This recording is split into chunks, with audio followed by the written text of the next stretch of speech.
Hello, my Bill 5000 Nation. How's everyone doing today? Hopefully, everyone's having a great day. If not, I hope it gets better from here. All right, we are back with another MrBallen video. That's right. This one is titled Top 3 Photos with Disturbing Backstories, Part 18. I'm excited. I am. Let's go ahead and get into today's story. Go ahead and turn them lights down low, put on something comfy, call up with someone special. Let's get intrigued. Because these ones always intrigue me. They intrigue me. Today, we're going to look at 3 progressively more disturbing stories, and at the end of each of them, I will share the photo that is famously associated with them. But before we get into today's stories, if you're a fan of the strange, dark, and mysterious delivered story format, then you come to the right channel because that's all we do, and we upload 3 or 4 times every week. So if that's of interest to you, please build the like button's confidence way up and tell them to run for student body president. Help them hand out flyers, help them with their speech, and then when the big day comes, don't vote for them. Also, please subscribe to our channel and turn on all notifications so you don't miss any of our weekly uploads. All right, let's get into today's stories. Hey, Goofy. Gotta love it, though.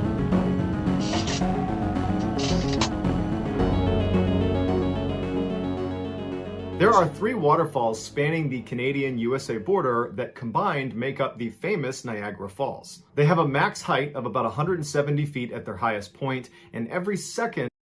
They are beautiful, though. I remember in American history class seeing pictures of it. I guess they can turn the waterfalls off. It's weird.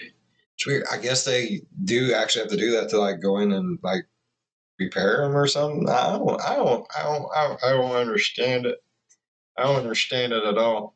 Plus, I also remember like in world history,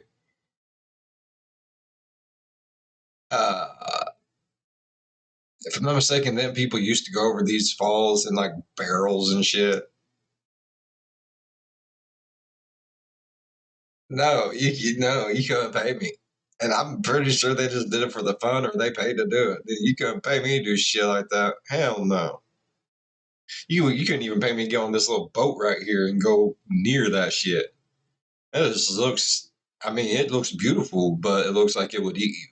and 700,000 gallons of water tumbles over the edge. The rapids above the falls are some of the strongest and most violent in the world, with a max speed of about 40 miles per hour right before you hit the edge. As a result, no one's allowed to boat or swim in the final 3.2 miles of the Niagara River that feeds into the falls. But back in the day, there was no such restriction. On the evening of July 16th, 1853, 3 men were working on a small barge anchored in the Niagara River about a half-mile away from the edge of the falls. Once they were done with work, the way they would get back to shore is by taking a rowboat and taking it downstream to this small island called Goat Island that sits right on the edge of the falls. Now, in order to get to that island, you would have to traverse the rapids.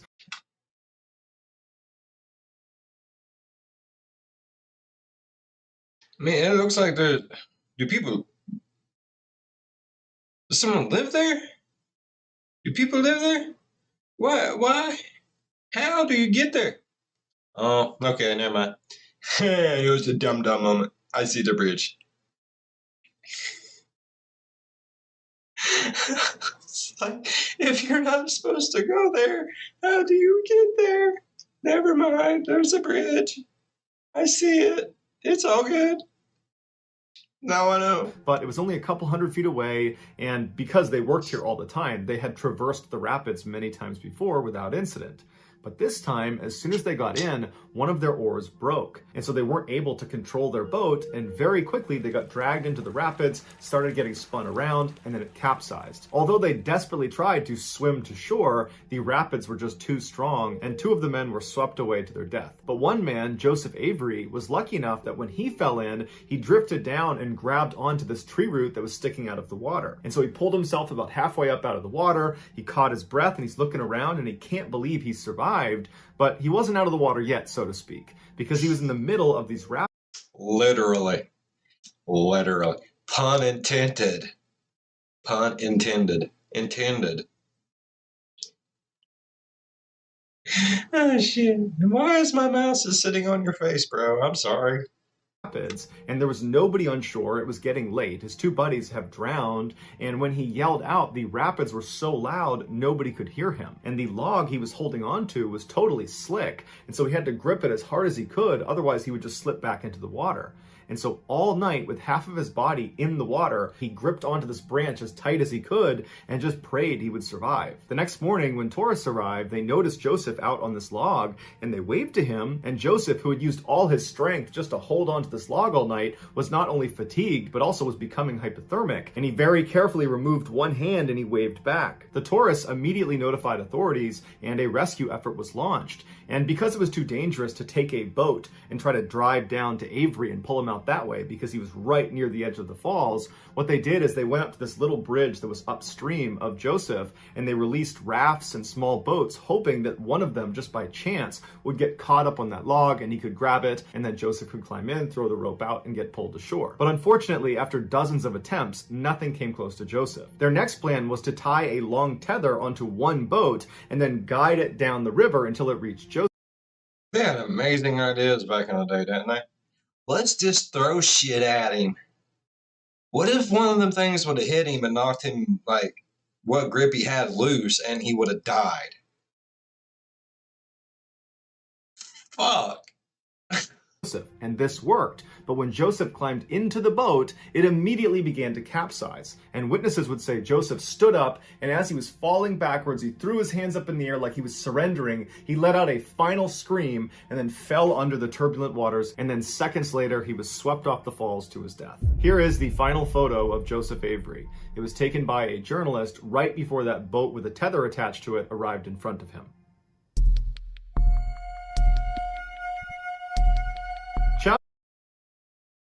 That's awful. He was just so tired. Like, he just surrendered. That's, oh.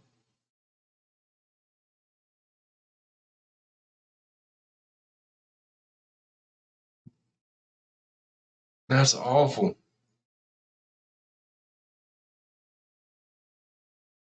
Like I said, I wouldn't go nowhere near that shit. Fuck that. No. If I was made to swim and shit like that, I'd have fins and gills. Turtle, turtle. Chad Lawhorn woke up in his Nashville home around 3 a.m. on April 8th. Facebook post. Oh, God. Facebook strikes again. 2018. He had taken a long flight back from San Francisco the night before, so his sleep schedule was all messed up. Not feeling very tired, he decided to go downstairs to the kitchen to get a snack. And as he was walking down the stairs, he pulled out his phone and he saw a notification from his Venmo account. His younger brother, Casey, had sent him $250, and attached to it was a single word note. It just said damages. Knowing his brother had long struggled with his mental health, Chad was concerned he was getting ready to hurt himself, and he had sent him this money as a way to compensate for the emotional toll he was about to inflict on him. Chad didn't even change out of his pajamas. I mean, that's kind of sweet in a fucked up, deranged kind of way, I reckon. Man, I'm going to do something stupid. I'm going to go ahead and send people some money and tell them I'm sorry in advance. I mean,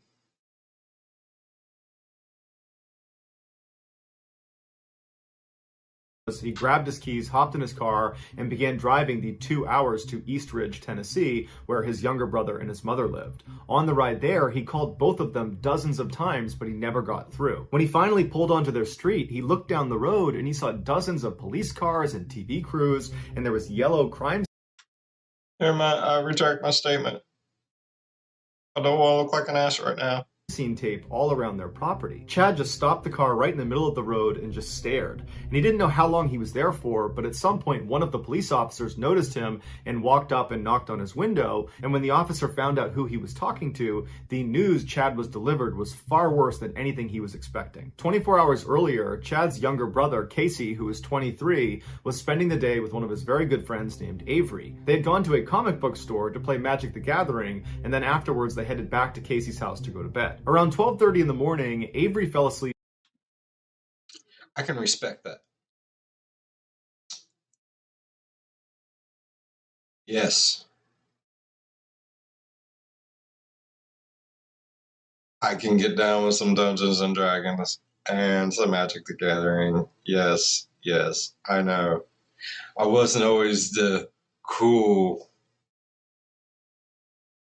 person you see before you. I was a raging nerd back in the day. Oh, I was like 312 pounds, no friends other than my games and the other nerds that played with me. But it was fun as shit, though. I ain't gonna lie. I can get that. I can get down with some of that. All right. on the living room floor, and as Casey was getting ready to go to bed himself, his mother called him and asked if he could come pick her up at the bar. And so Casey begrudgingly agreed to do it. And in high school, I had a history teacher, world history. He was my teacher for 10th, 11th, and 12th grade. He taught all three of those classes. He didn't teach the freshmen, but he taught 10th, 11th, and 12th. In 10th grade, whenever you got him as a teacher, you could always participate in his war games. And no lie, okay, his name was Mr. Knuckles. He was an amazing. He really brought out the love of history. Like, I didn't know I loved history that much until I had him as a teacher. And mad respect to the man. He was an extra in a couple of Civil War era movies. I forget which ones right off bat, but we watched them every holiday that was in his class because he was so proud of it. And he set up these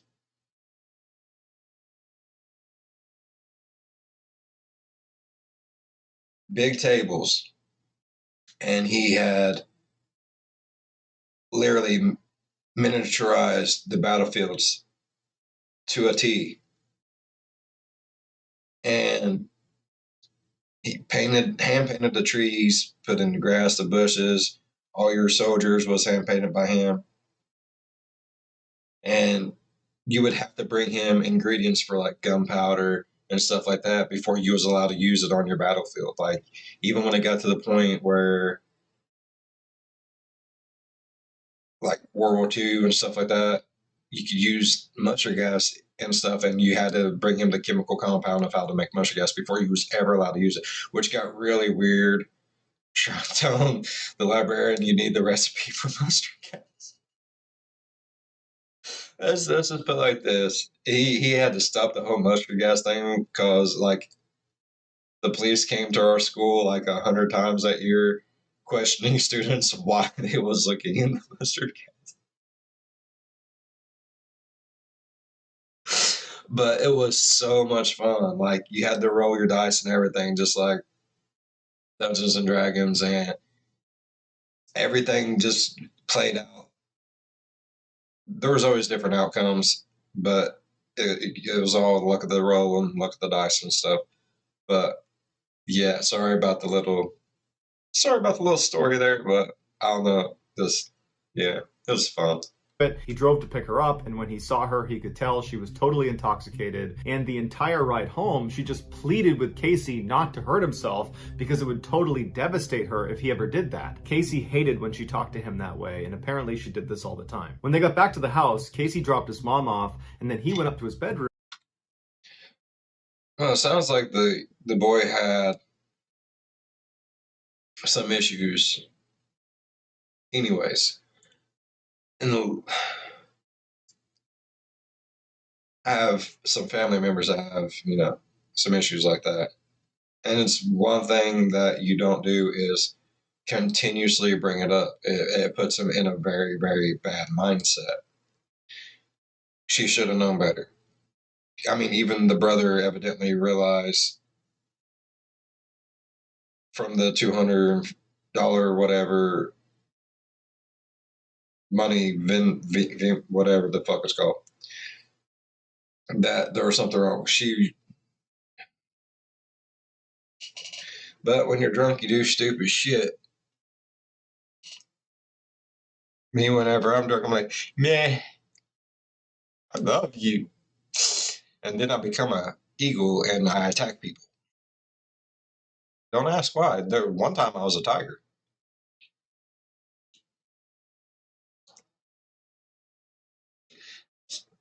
Too much Jameson. That's all I can say. Room where he retrieved a rifle he had stolen from a friend. And then he paced around his room for a while, getting mentally prepared for what he was about to do. And when he felt ready, he left his room, he went downstairs to the living room where Avery was still asleep on the ground, and he placed the rifle up against the side of his head, and he fired one shot, killing his friend instantly. Once he was dead, Casey went upstairs to his mother's room. When he got to the threshold of her room, he pushed the door open and it was totally dark, but he could tell his mother was still awake in her bed. He raised his rifle and he fired, except the gun didn't go off. It jammed. His mother, because she was so intoxicated, did not hear the shot ring out, and she didn't really know what her son was doing in the doorway, so she did not raise any alarms. And so Casey just turned around, walked into the hallway where there was light, he fixed the jam in his gun, he turned back around, and this time his mother was now out of bed because the family dog was barking like mad, and so his mother was trying to calm the dog down, and she looked up and saw her son standing in the doorway carrying a gun, and so she just kind of froze and stared at him, and that's when Casey, without any hesitation, raises his rifle and fires 2 shots, and then his gun jams again. Now, neither of those 2 shots were fatal, although one of them did strike her in the arm. And even though she was intoxicated, she was now fully aware her son is trying to kill her. And so she's... That's a sobering moment right there. Yeah, I'm telling you, it don't matter how shit-faced you are. You let your kid come in there and shoot you with a shotgun, you gonna be sober as shit. Guarantee. I know I would. Like, I'm a kitty.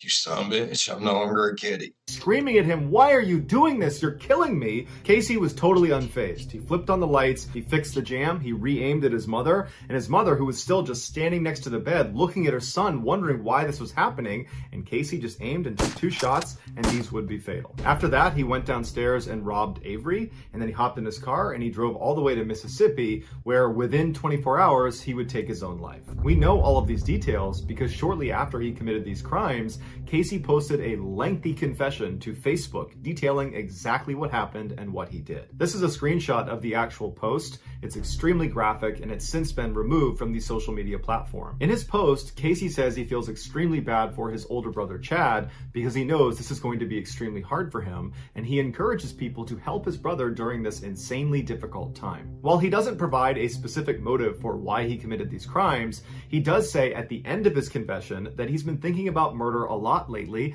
and wanted to know how it felt. But after doing it, he says he barely felt anything at all.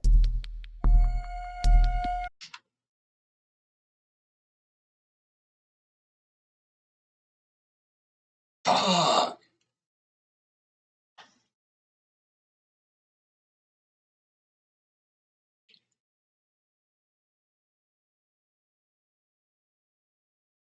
Fuck.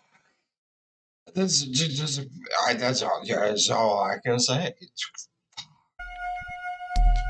In 1996, 28-year-old Paljor Tawang was offered the opportunity of a lifetime. Born and raised in a valley at the foot of the Himalayas, he was chosen to lead the first ever Indian ascent of the north face of the highest peak in the world, Mount Everest. He had left school after the 10th grade and joined the highly competitive and prestigious Indo-Tibetan Border Police. Created in 1962 in response to their domineering neighbor, China, the Border Police specialized in high-altitude landscapes.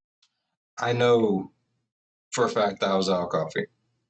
I do not know why. I need to find me a little coffee pot. Go right there. I do. It needs to be done. Okay, so far, a small coffee pot for the office, a kilt, and some bagpipes are on my list. They had to, given that the boundary between India and China ran through the very rugged... And if you don't know why kilt and bagpipes, you need to go back and watch Historical Legends Part something or other.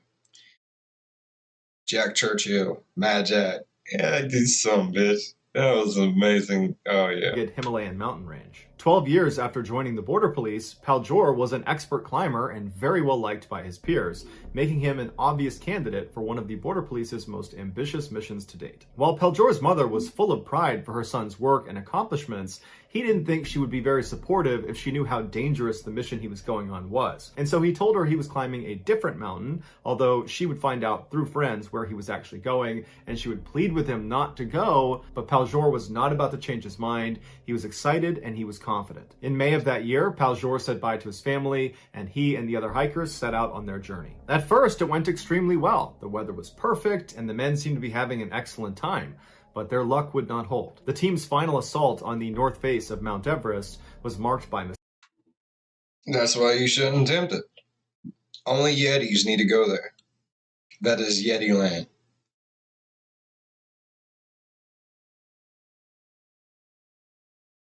Yeti land. And big snowcats.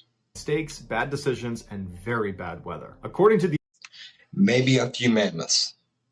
I'm 100% sure they're not extinct, they're just hiding in places like that. The official report on the ascent, those problems started on the morning of May 10th when Paljor and the other 3 climbers woke up late. Instead of leaving base camp at 3:30 a.m. like they were planning to, they didn't leave until 8 a.m., so 4.5 hours late. Making matters worse, the weather continued to deteriorate with a blizzard moving in, creating near zero visibility. But even under the best of circumstances, Mount Everest is still a force of nature. The summit may be covered in colorful ropes and flags and climbers with their high-tech, shiny, beautiful gear, accompanied by a small army of Sherpas, but the outward appearance of commercialization is deceptive. Since 1924, at least 300 people have died on Mount Everest. The death-to-summit ratio is a staggering 4%. The extremely high altitude, Everest reaches 5.5 miles into the sky, not only makes physical exertion extremely difficult, it affects your judgment and decision-making. See, I mean, I get why people want to do it, the adrenaline junkies and people who just want to go someplace where not many people have been. I get that. But it does take a large toll on you. Like, you have the air up there is thinner. You have to prepare yourself. It's so cold. Anything can happen. Like, you might as well be on like another world up there. I'm pretty sure you have to take like some extensive training too to do this. I don't think you can just,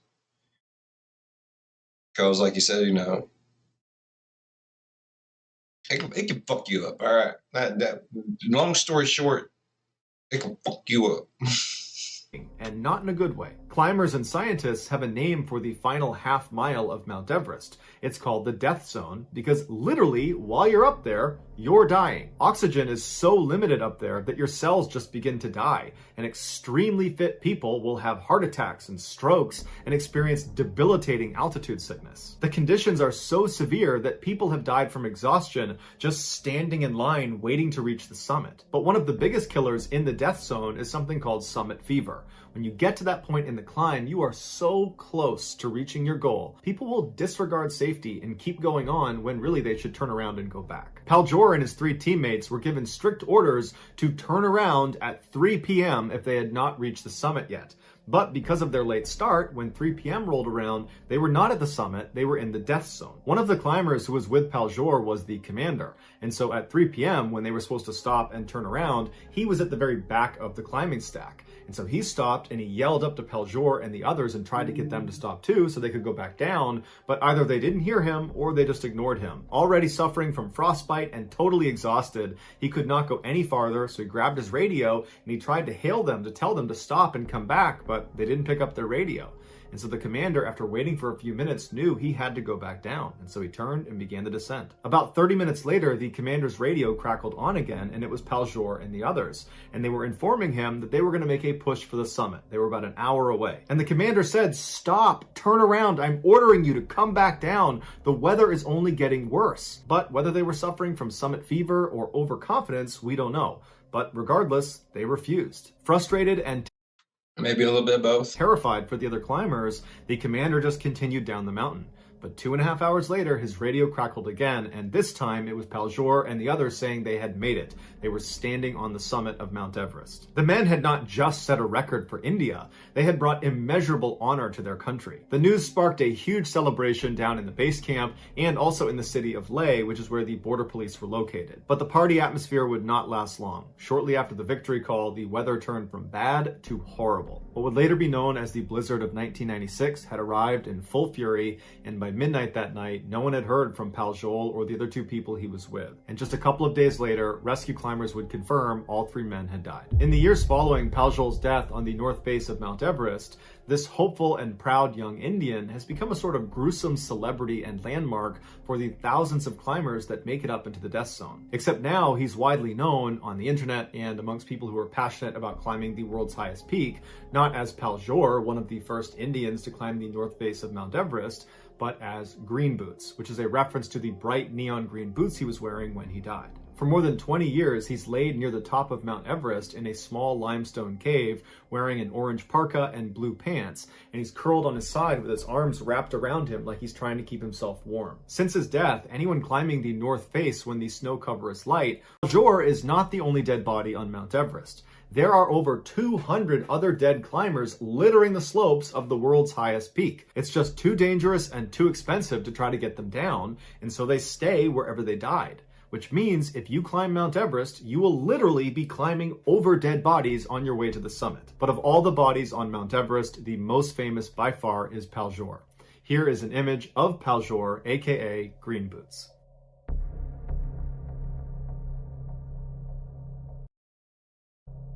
So that's going to do it, guys. That's freaking insane. So if you go up there and you die, you just stay there?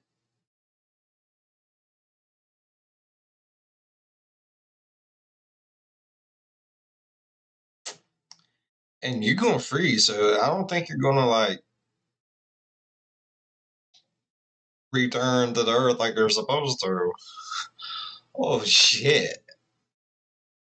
One day, when the world just completely changes and everything else, and people discover these bodies, they're going to be like, what the fuck was wrong with these people? Oh, God. All right. Well, if you all enjoyed today's video as much as I enjoyed today's video, please leave a thumbs up. If you're a fan of the spooky, scary, strange, strange things that make you just never want to go outside in the cold ever again because you might not ever come back from wherever you got frozen to death at, think about subscribing, and I promise we'll keep you warm on them cold nights. As always, be good to one another. I'll see you in the next one. Bye-bye. I mean, oh my God. So you ain't climbing Mount Everest. You're climbing Mount everyone. Like,